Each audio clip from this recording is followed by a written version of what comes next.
And I started meditating. I started looking within because I felt I could get this sense of I'm doing something that's meaningful through meditation. And that's where my journey started back then already. I think I was 22 also when I did my first meditation course.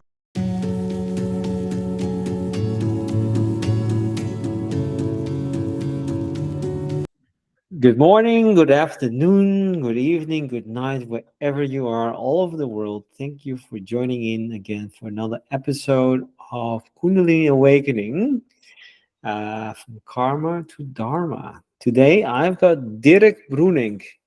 He's kind of a Kundalini Yoga brother of mine in the same Sangha community in the Netherlands. What struck me most is that he sings a lot of mantras and he leads a lot of our Aquarian sadhanas, but he's an IT programmer, actually a kind of a nerd, if I can say so. Today, I really want to thank Dirk for coming in and sharing his journey from kind of IT nerd into a mantra leader in the Dutch Sangha. Welcome. Thank you. Thank you. Good to be here. Thank you for the introduction. Very fitting. Yeah, right.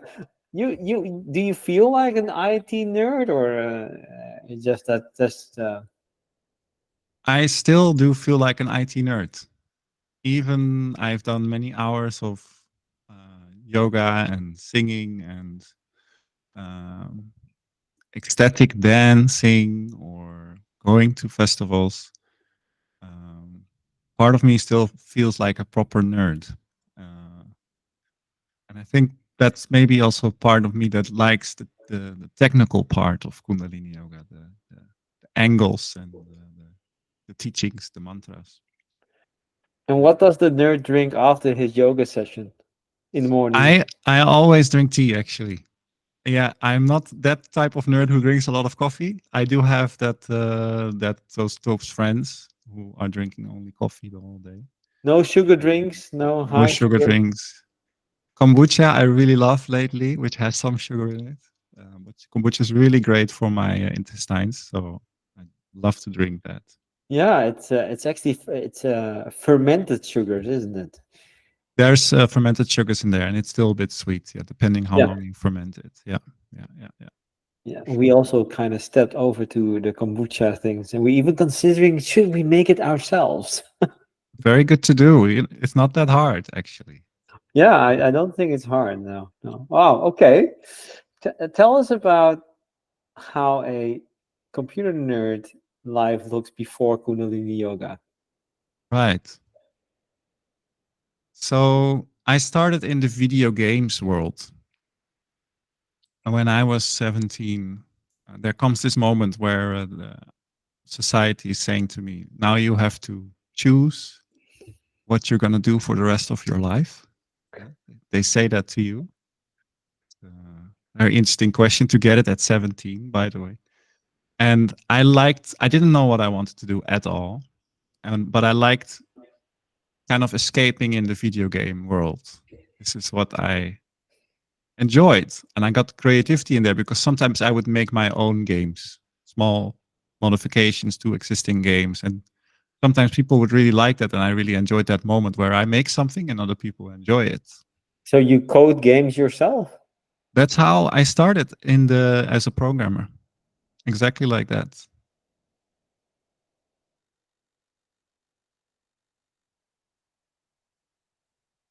You still there? Okay. Yeah, I'm We'll still cut here. this out. So you Yeah. were programming games. I was programming games, and I went even to a specific school for programming games, which was the first one of the first in the Netherlands back in the day. Now there are more in the south, and it was a very hard study. So we had to work very hard because they said you are the only ones in the Netherlands studying this, so you have to work very hard. And I was the only one of 40 people who made it to within the time that we were supposed to make it. So I made it in 4 years. Everybody else did much longer, 6, 7, 8 years, some 9. Okay. and really, yeah, and more than 75% dropped out very after 2 years. Um, and at the end, I was a good video game programmer, and I was like, okay, now what? Now I have to work in the video game industry. And during those 4 years, I had uh, sh- I always have interests, and I shifted already my interests. So I was finished with studying to be a game programmer, but I was not interested anymore in video games. That's how I started there, but that's not how I ended up there. And What? by this time, I was actually making a lot of music, Okay. and again the creation part. So I was making this high-end jazz music with a lot of notes, with these insane musicians who's been playing music for maybe sometimes 20, 30 years, and we were on stage and making. I was doing only this in my spare time, just going every week on stage and playing till very late. Oh wow. So you were jamming jazz. Yes, exactly. Yeah. And how does that feel for you to be actually trained in a creative but still very technical environment, but then you pivoted it's quite a pivot to go into, jamming jazz. Yeah. Um,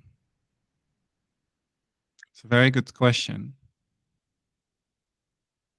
So one of the things that was noticeable in our course is that a lot of the good programmers were also good musicians. That was one of the strange things at our school. We had a studio room, and people could always go in there and make music when they wanted to, as a break, like anytime during the day. And you would find a lot of people there always doing jams. So actually, somehow there is a link there between creative people making video games and making music. Somehow there is a link. There's Maybe like it's just another game. it's yeah, it's also mathematical somehow. It can be mathematical music. And indeed it is kind of like another game. Yeah. Oh wow. Yeah. And then I had to work because you have to make a living. And then I started focusing more on that, and that's when my spiritual searching started, because I was like, this is not how I want to live. So I'm But how working. did you discover you okay, let's rewind one Yeah, step. I searched spiritual search. But the question that interests me, how did you notice that you want to start searching? I mean, you can be jamming, having fun, but what happened? yeah. Yeah. There was an emptiness to everything. So when I was able to make video games were not that interesting anymore. And then when I was able to play all the different types of melodies and all the different ways how to approach music on many different angles, even that little bit, like, it lost a little bit of its flair. I even started to feel some emptiness in there. Like, this is also not, I'm looking for something and I cannot be satisfied, almost like that. What's this emptiness? How do you know that there's emptiness, or how do you even make contact with, oh, I'm not satisfied? Yeah. So how it showed up for me is symptoms of depression. I was feeling lustless, and I even had uh, skin cancer already when I was 20. So before I finished my programming course, and that really woke me up. Really, like, okay, we have a limited time on this planet. What are we doing with this time? I'm not sure if I would have started questioning so deeply without this cancer event happening. And it was, in the end, it wasn't quite harmless. Like, they cut it away. I still have the scar on my hand, And then they said, now you have a 99.8% chance of surviving in the next 20 years. Okay, but Okay, but it's like it's something confrontational. yes. Um, So Even my you, partner at the time, she didn't even respond to it. So I think people block out generally the death, any type of disease or death. They kind of block it out. They don't want to really deal with that. And I kind of had to, because I was like, even though it's a high chance of survival, it's something that happened to me, and I had to go to the hospital for it, and it had to be removed, and I had to go be checked by the doctor every 3 to 6 months for years. So the time ticking became apparent to me. wow. So you were in your mind seeing a scenario where you had to say goodbye. Yeah. Wow. Thank you for sharing. And now, after all these years, no recurring? Everything? Nothing ever occurred. No, I don't even have to get checks anymore now, only once every 5 years. So whenever I'm at the doctor for anything else, I always just get a quick checkup. There's a constant reminder on my hand. It's a big scar. They said it would heal. It never healed. Still Okay. very big scar. And they said it would become very small and would disappear almost, become invisible. It never healed. So it's a big reminder, always on my left hand, telling me time is limited. Wow. So you understood, I got to do something with my life. I felt that if I'm going to be working in an office environment behind a computer making whatever I would make, I would look back on it with a kind of a regret. I felt if I'm 65 and I've done my work, I met people like that. They were 62 and they said, almost, I'm going on my pension fund. I'm almost done. And I felt like this is not my idol. I felt it very clearly. Like that was 40 years, because I was 22, right, when I started working. Yes. So I had 40 years difference. And I was like, if I'm there at 62, where I'm looking forward to my pension, because then finally I'm Retirement. done. It's Pension retirement. retirement. Yeah, retirement. Then I would look back in regret. Well, a So good I was question called to ask. to search. Yeah, it's Yeah, a good perspective to have. If I look back at my life and I do this, would I be satisfied? yeah, Okay. yeah. And so I ended my relationship because I felt that's actually not making me really happy. Like it was keeping me comfortable, but not really happy. Okay. And I started searching for, what do I want for career, or what do I really want? And I started trying different things.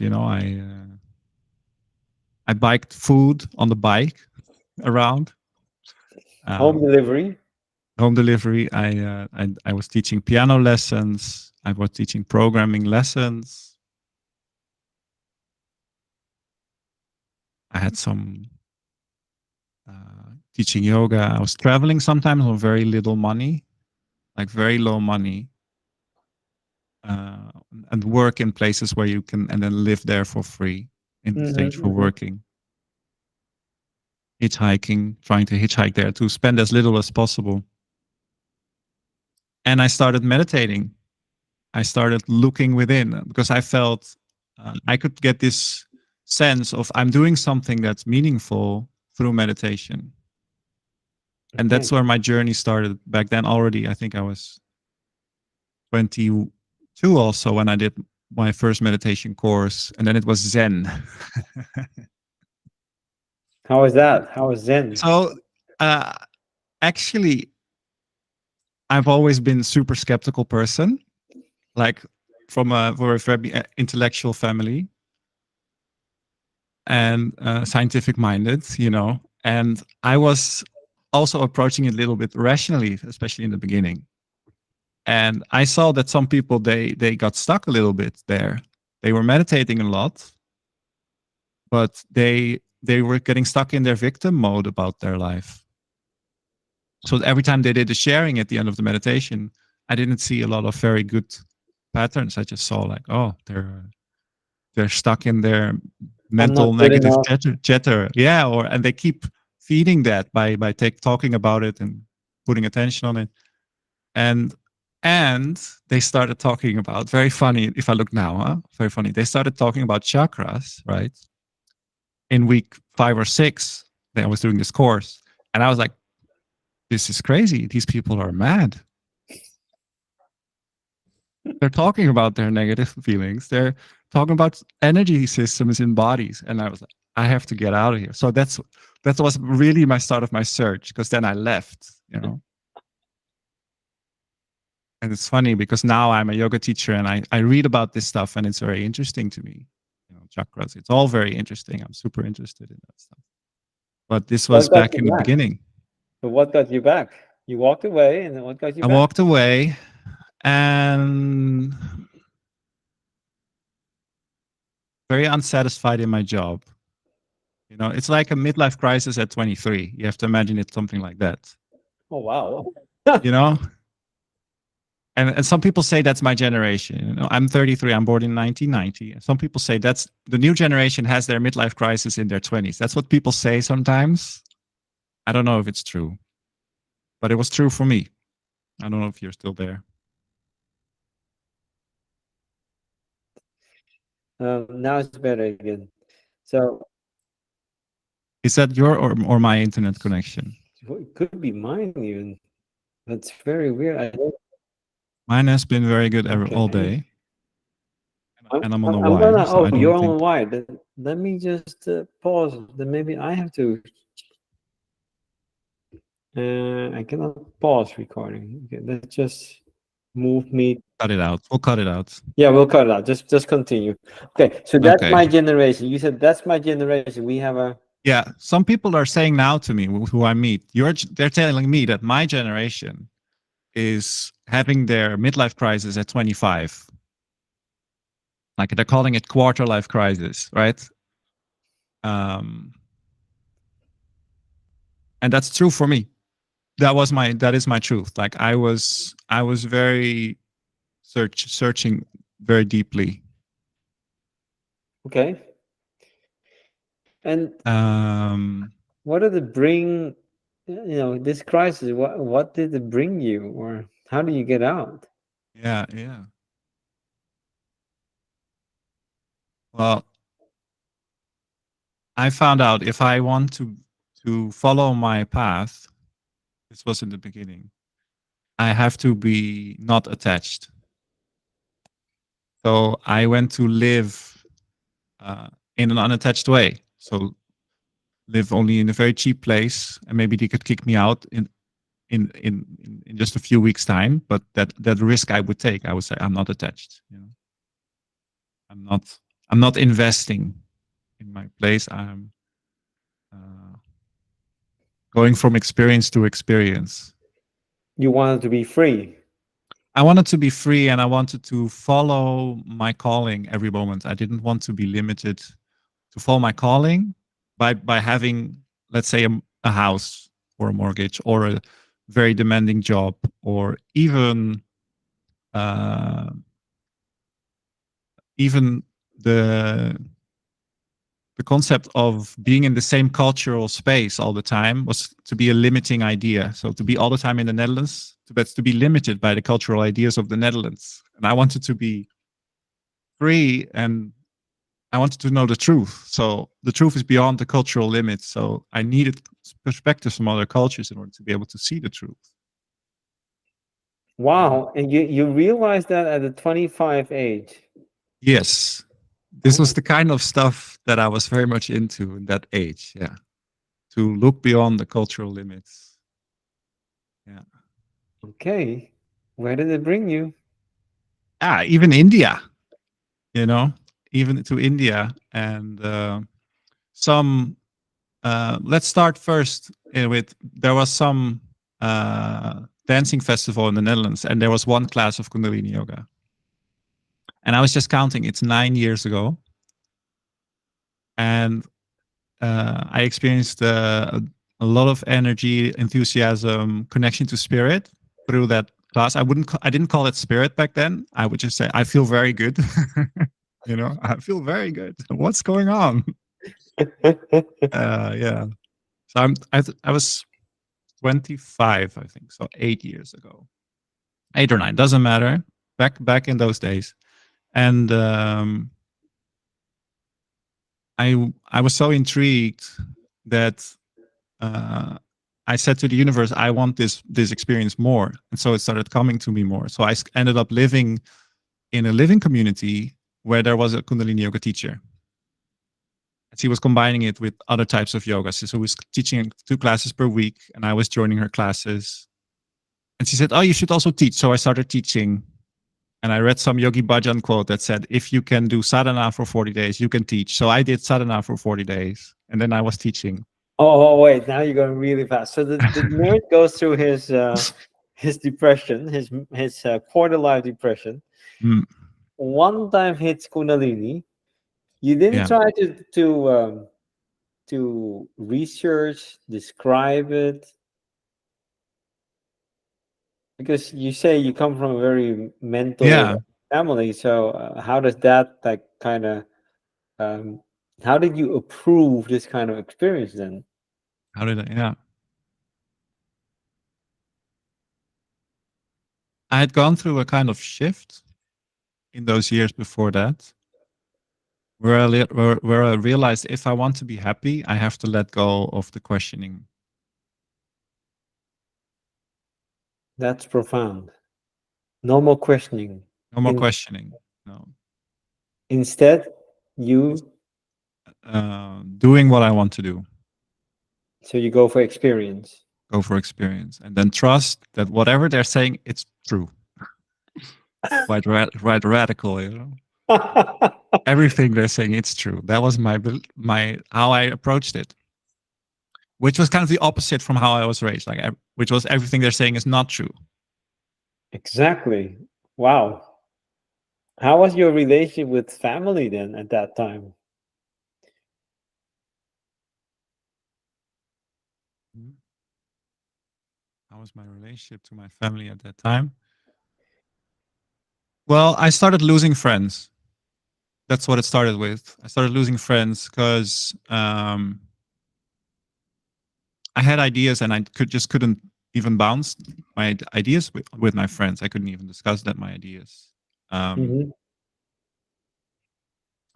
and my family was worried about me. Yeah, I think especially my mother. My father was secretly intrigued and of course worried, but secretly intrigued, like quietly, secretly intrigued. My brothers had their own life, so they didn't really. They were. I don't know if they knew what to think about it. But my mother, she was worried, like, oh, he might end up in a cult. She said things like that to me. Don't end up in a cult, she said. And did you end up in a cult? Well, here we are. So I, I never ended up in a cult, luckily. Yeah. I think I would say something like culture is a cult. That's what I would say, or I would think when she said that.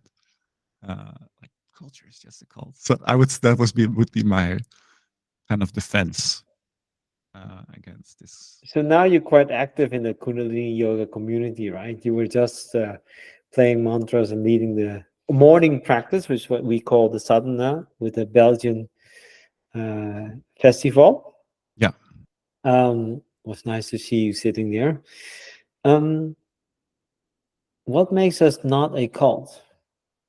Because we dress up sometimes very white, very Yeah. um, devotional, but why not a cult? Cult is very different. Yeah. And Kundalini yoga now, as it's being practiced, everyone can say, I'm also doing this and this on the side. There you can say, I'm also doing programming in IT, or I'm also a kids yoga teacher, or I'm also a yin yoga teacher, or I'm also hatha yoga teacher, or meditation expert, or even tai chi, or could be anything. And for me, that then it's already not a cult anymore, because in a cult you cannot even say that. You have to follow the rules of the cult. So you have to suppress and push away everything that you are outside of that bubble. You have to hide that. And in the Kundalini Yoga community, I can bring the stuff from my whole life in, and it's just completely welcome, fine, part of who I am. So besides Kundalini Yoga, what are you bringing with you also? What have you experienced more? Yeah.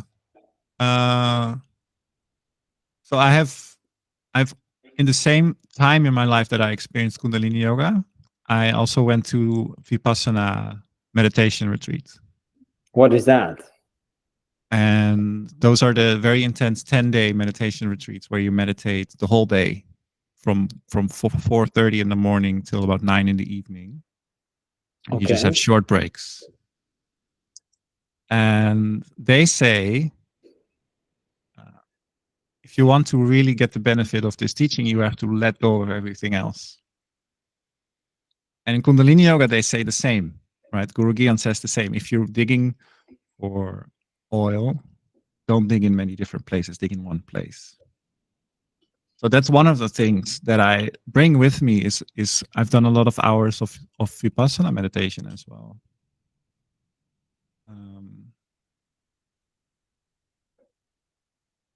And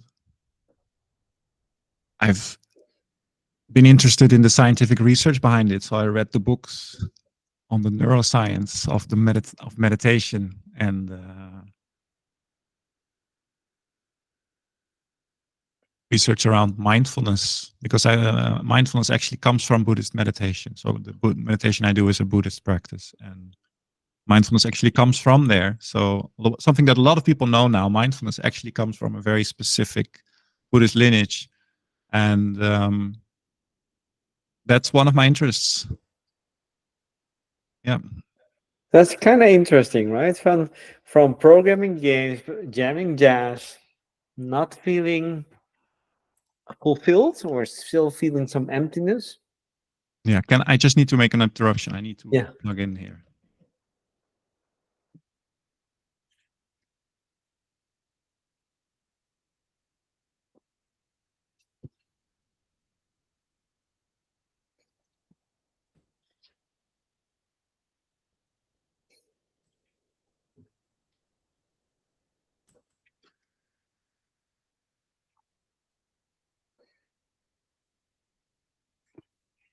Yeah, there we are. Good. So from IT and music, from outside to inside, you dug into Zen, mindfulness, meditation, and Kundalini.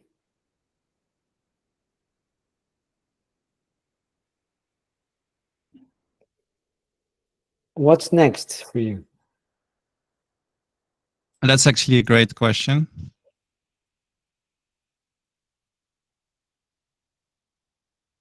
And when I was around 30, my perspective shifted a lot. So I had spent my 20s searching, which brought me all the way to India, all the way to meditation retreats, all the way to Kundalini Yoga, a lot of types of meditation, also different types of yoga that I've studied. And I kind of shifted into, I think I would call it hukam. I'm here on earth not just to meditate and to do yoga. I'm also here to manifest something on the material plane or the physical plane. It's not just about the vertical dimension, but also about the horizontal dimension, Which is Earth. which is Earth, which is what we can see, how we arrange our life. Mm-hmm. And what is hukam? Can you explain? yeah, hukam. So it's your calling. what you're called to do by the universe here in your life on Earth. So your hukum is to record podcasts because you feel a calling to do it Exactly. for the Kundalini Yoga Club. Mine is to be here in this podcast with you and to follow all these different paths and to try them and to distill for me what I need from that. To be a musician, a yoga teacher, and an IT programmer, and a jazz pianist. So Oh my gosh, there's a lot of music there, right?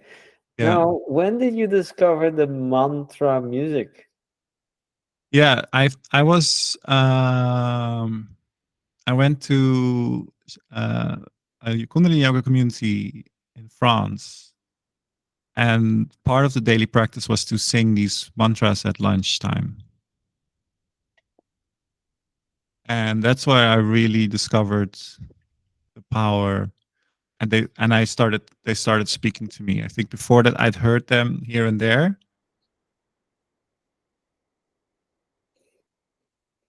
because in my search I just met people who were doing lots of things. So some were singing mantras, and I was like, well, what's this? What's a mantra? Let's have a look. What is a mantra Yeah. to you? Mhm. I would say mantra is a sentence or collection of sentences that we repeat in order to gain a certain state of vibration, to gain a certain state of consciousness, so that we can experience what is in that consciousness and possibly get the benefit from that consciousness or healing that is in there. And which mantra is your favorite mantra? Yeah, I have to think. When people ask me that, I always thinking actually about a JLA. JLA. Tell. Yeah, it's not a simple one, um, but it's about being powerful, unstoppable, indestructible, and I think it's talking about our true nature, which is so important to remember for me in daily life on Earth. So, in order to manifest my hukum, to walk my hukum here in life, I need to remember my infinite nature and unstoppable, unbreakable power. And you feel that from just chanting a mantra. I do. I do feel that from a JLA. And how long do Yeah. you do that per session? How long per session? So sometimes, of course, every morning we do 1 hour of chanting. Yeah. And sometimes I do 11 minutes. I like 11 minutes. It's a good time. You get through something in 11 minutes. You gain the power of a mantra in 11 minutes. Mm. And sometimes if we do a real like a mantra evening, then 2.5 hours with some breaks. Don't worry. Yeah. Yeah, because I've seen you play on different places mantras. Uh, that's probably part of your calling because you pop up everywhere within a short time. You're playing on a lot of events, eh? Yeah. It's really unfolding now. It's really shifting now. So since I did level 1 teacher training with Guru Gyan, so I was pushing off my level 1 somehow. I don't know why. Already 8 years ago, I thought I'll do level 1, and then somehow 7 years later, I didn't do it. And even though I was practicing and teaching sometimes, and I did 40 days. But after my level 1 with Guru Gyan, he also said I was 32 when I finished level 1. He said 33 is a big age. He said that things will start to manifest. And believing that helps as well. So I had belief that my life would shift in that way, and then it started shifting in that way. So I started to be called everywhere. Can you play here? Can you play here? Can you play there? Wow. Hey. So wait a minute. You just said I believed it, Yeah, but you were a person of. Oh yeah, that comes from the moment you said, "Okay, I'm just gonna believe everything that people say." Right? Is that still true? that's I have gone through shifts with that. So that was my 25 to 28 phase. Yeah, And now, what's the truth? Then how do you connect to your truth? yeah. How do I connect to my truth now? It's a very good question.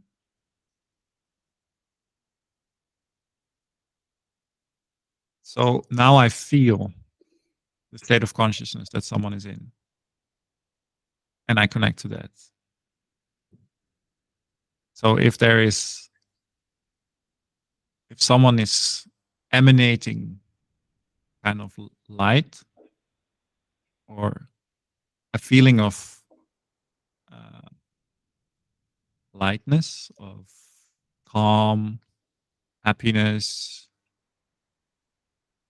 uh, centeredness, then I know, this is a state of consciousness that I can trust, that I can take stuff from, that I can mm, look to and be inspired by.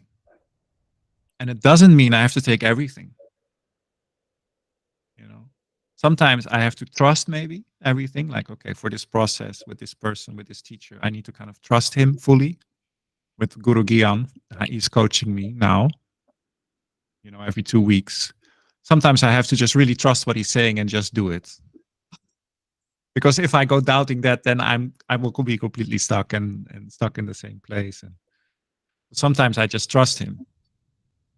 But it's more that I'm putting my attention on him, what he's saying, and then letting myself be inspired by it, and then forming my own truth based on that. I'm not taking it anymore blindly. I'm getting inspired by the person who I feel this person I want to be inspired by, because they're emanating this calmness, they're emanating this truth, this feeling of light, and then I try to take from it what I can take. Okay. You said you did the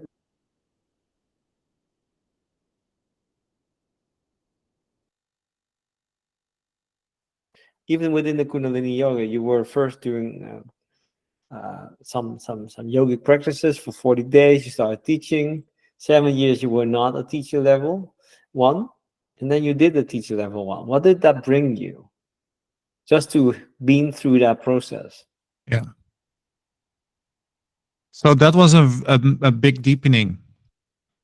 In some way, I had been unconsciously a bit lazy, because I had read that Yogi Bhajan said that if you do 40 days of sadhana, you can teach.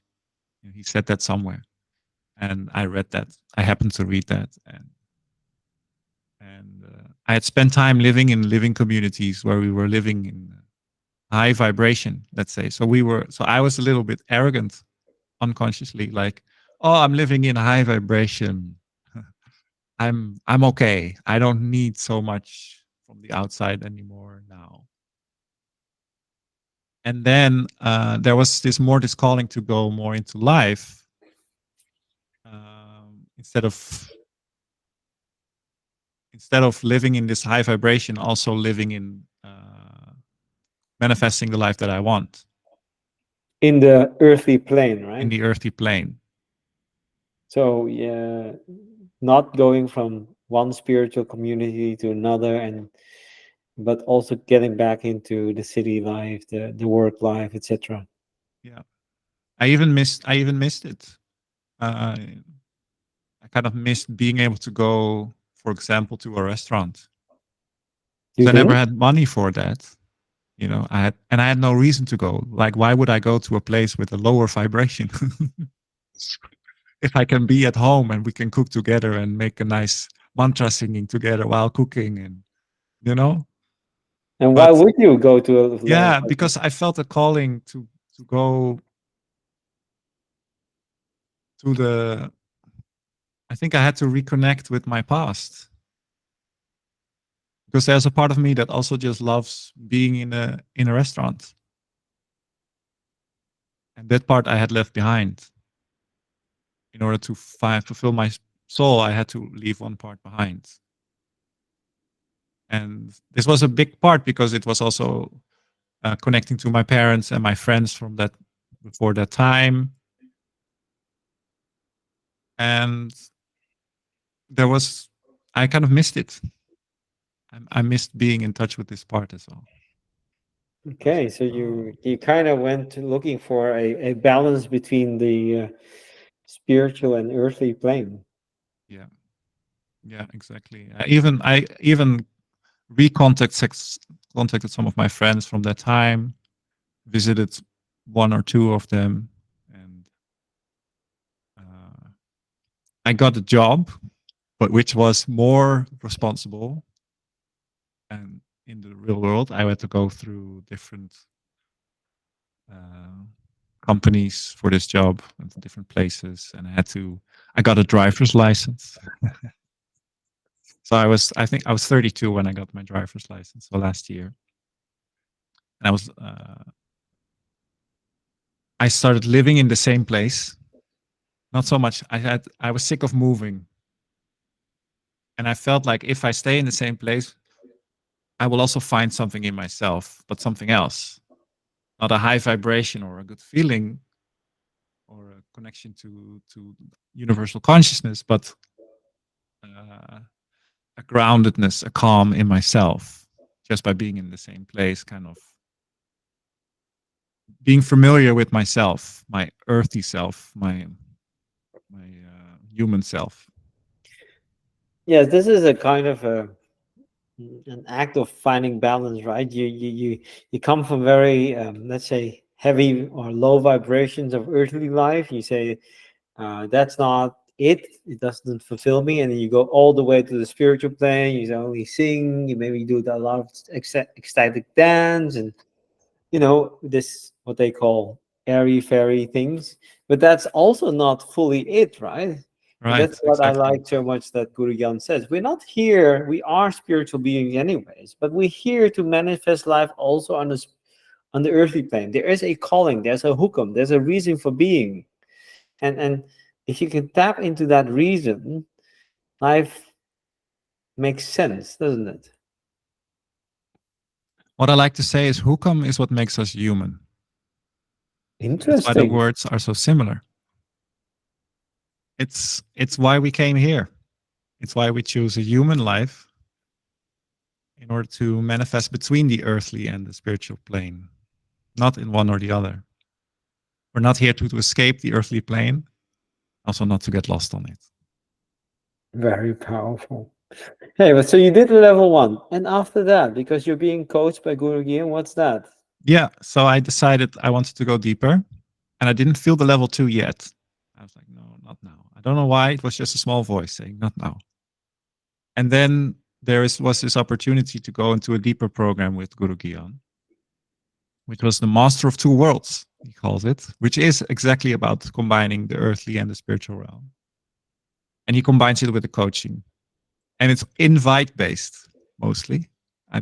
At the time, maybe not anymore, but at the time it was invite based. So he kind of invited me to be part of it. That was also kind of like a compliment or like something that I was like, oh wow, I get invited to be part of this program. Um, and I felt enthusiasm, and I felt let's go for it. I had an inner calling to go for it. And I guess not many people notice, but what is for you the added or the difference between having a yoga class and being coached by a coach Yeah, who does Kundalini Yoga? yeah. Well, with a coach, there is more attention for me as a person, and um, that's then it can go deeper because there is attention for me in a class. I have a good experience, and I integrate that at home. I go home and I integrate. but it's like a small shaving. It's a small shift. Maybe a small pattern gets dissolved, or some emotions that need to be released or insight.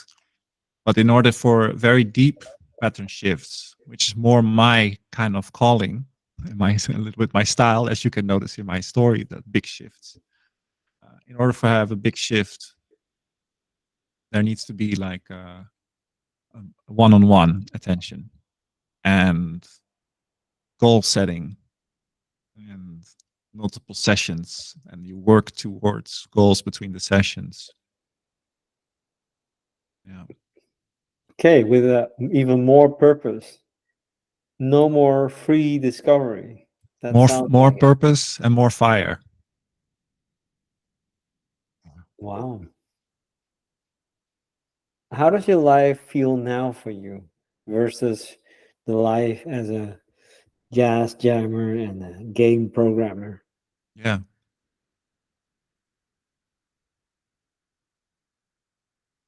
Well, there's a sense of excitement on a almost daily basis now. And it's not so much searching anymore, it's more about finding. You know, I was searching something in the notes and in the code, music notes and in the programming code. And now it's more about finding, and uh, through that finding kind of the reason why we're here. And it even led you to some, you told me before you went to some of these spiritual communities, right? Charan in Portugal. Yeah. What I did was you there find there? actually. Yeah, I was actually there this year, Yeah. and I wanted to really. This was before my coaching with Guru Gyan, but we were already a little bit planning it, and I wanted to already. I felt this calling to connect two worlds, and I wanted to do it in a very literal way. So I kept my job, which I can also do online, and I went to a spiritual ashram where people live in a spiritual way, and I did my job from there. So I took my laptop and my mouse and my keyboard, and I just sit there. And it was actually kind of strange in the beginning, because for before breakfast we do our sadhana, yeah, very good vibration, and then everybody goes off to do their thing in the ashram, and then I go to the computer and step into the mainstream matrix, if you want to call it that. You don't have to call it that, but the mainstream world, or the normal world. Um, and I wanted to combine those two, because I had been on ashrams before, but never before on Shiv Charan Singh ashram. This was my first time there, but I wanted to combine those two worlds and experiences from there. And what happened was surprising, because I was able to be more present in my job as well. I got more clarity and more insight that I could use, energy to use in my job to fulfill the tasks that the jobs give me. Did your colleagues notice it? Actually, that's the funny thing. Huh? Mostly I noticed it. That's the funny thing. You know, I don't know if they noticed it, to be honest. You mean you notice it by working more effective or having I more had more insight? fun. I had more fun. I had more clarity. I had more effectivity as well. I got a lot of things done in those weeks. So it does help to become more effective or productive Yeah, by combining a spiritual practice in the morning. yeah, for sure. I experience the same thing. I'm way more productive and creative and effective than I was before. It's Yeah, incredible. I cannot even compare. It's like twice or thrice. I don't know, but it's just a world of difference. Yeah. And you were also serving at the another community come together, which was the festival in France. Uh, and you did Seva there, right? yeah. What did you do? So when I was very much in my flying zone in 2018, I sent an email to the festival. I was in India, and I felt I wanted to go to the European Yoga Festival for Kundalini Yoga, and for that I wanted to fly back to Europe. That was my reason to fly back. And I sent an email just Can you just stop? yeah, Hang again. yeah, We redo the part. You send an email to. yeah. I sent an email to the European Kundalini Yoga Festival staff, and I said, "Where do you want to put me? Just put me wherever. I don't have any money, so I would like to volunteer as much as I can. Just put me where you can, and if it's maybe even possible to come early or something." They didn't respond immediately, but they after 2 weeks they said, "You're welcome in the kids camp. They need you there." So then I had a very intense experience of being with the kids 8 hours per day in a yogic environment in Europe with people from a lot of different countries, moms and dads from different languages, and 2,000 people doing sadhana in the morning. And I had my tent next to the sadhana field, so I had to wake up anyway. Yeah, and that became my seva. So then the year after, I was again in the kids camp, and the year after that, they needed a new kids camp coordinator, and they asked me. They said, "Can you do it?" I was like, "Me? Okay." And that actually went well. Yeah, Cool. that Is actually that went also well. part of your calling? I wonder about it. I think so. How does it feel to do 3 times already or more? 3 times kids camp? Yeah, 5 times now. 5 times. Yeah, yeah. It's Um, different than upraising your children in a normal school environment. I can say that from my experience. mm. It's totally different, isn't it? Well, we did yoga with the kids, right? And they love it. They love it. Kids yoga and some very simple mantras in there, some yoga poses. And some of the kids there, they have a lot of light in their eyes because their parents practice so much. So they have this like so much consciousness in such a young age. It's really beautiful to see. Yeah, I brought my daughter twice when she was younger to the festival, and I really saw the impact on her. Mm. I believe genuinely that children deserve to be in such an environment of light or spiritual consciousness. It helps them to pick up or at least remember later that this kind of vibration exists in life. Mm. Mm. Mm. Beautiful. Yeah. So, Yeah. It is well, definitely part of my calling, actually.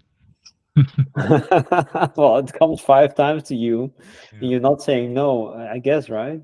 Hmm. Nice. Wow. Oh my gosh.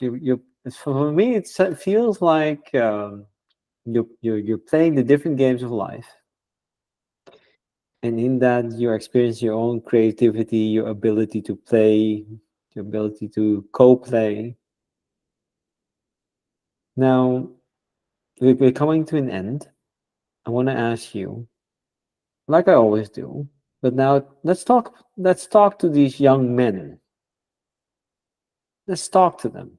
If you're a Hmm. young man, or I don't know, young, whatever young is, but that doesn't matter. But if you're young and you feel that life has no purpose, what to do? And you're Hmm. listening to this podcast, what to Hmm. do? Yeah. So two things. Listen to a lot of different types of people. So listen to and talk to a lot of different types of people. I also had a time when I was visiting the scientists at the university who were studying neuroscience, and I asked them my questions. I sent an email sometimes. Sometimes they just answer you back. You can buy books on bookstores, and you can email the writer of the book, and they will answer you sometimes. And I had big questions about consciousness and the brain and how it works and stuff like that because I was searching. So just do it. Talk to all those different people, and also then talk to the spiritual ones or the spiritual teachers. And don't be afraid to ask the wrong questions. You can, or don't be afraid to disagree with them. Just say, "Oh, I disagree with this." That's fine, you know. And then that leads to the second part, which is then take time to try different things and really take time. Don't get sucked into the voice that is saying you have to work hard, you have to build your career. What's the point of a career if you're not enjoying it? What's the uh, what's the point of your wealth in money terms if you're not wealthy inside? And then you can, because you're still young, you can try it, everything. Try this, try that, go do this, do that. And then after that you can find the balance. Like I did. Just you can still do it, even if it's 5 or 10 years later. You can still To the decide. part like I did after that, you got cut again. Yeah. So like I did. Um,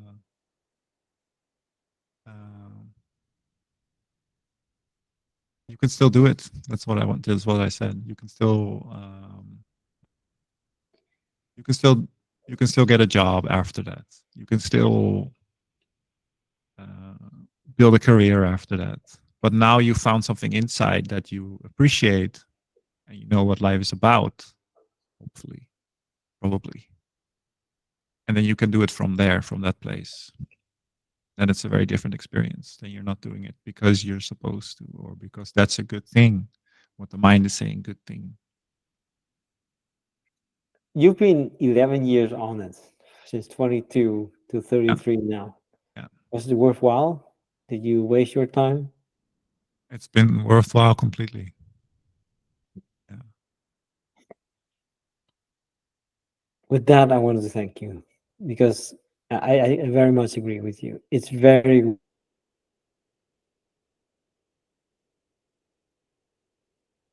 and to find your own balance, not by whatever other people are saying, but by how you feel about what they are saying, and discovering that you have a sense of being and whatever you feel it's right. That is your truth, and that's worthwhile, and that can take time. It can definitely take time. It depends also. I see some young kids now and they know it when they're 20 already. And then I see some they are still looking. So it depends per person. And it's always better to make the jump and to make the journey than to not try at all. Thank you so much, Dirk. Thank you. Thank you for having me. It's been a great, it's been an honor and a blessing. Yes, and thank you for your story. I think we just do what we are called to do, to share our experiences into the world. I hope that you, the listener, has enjoyed the story again as we try to bring you many different experiences. If you want to find more about Kundalini Yoga, check the description. If I'm sure that Dirk maybe he will share a link. I will put it under there about Dirk. And see you in the next podcast. Thank you. Bye bye.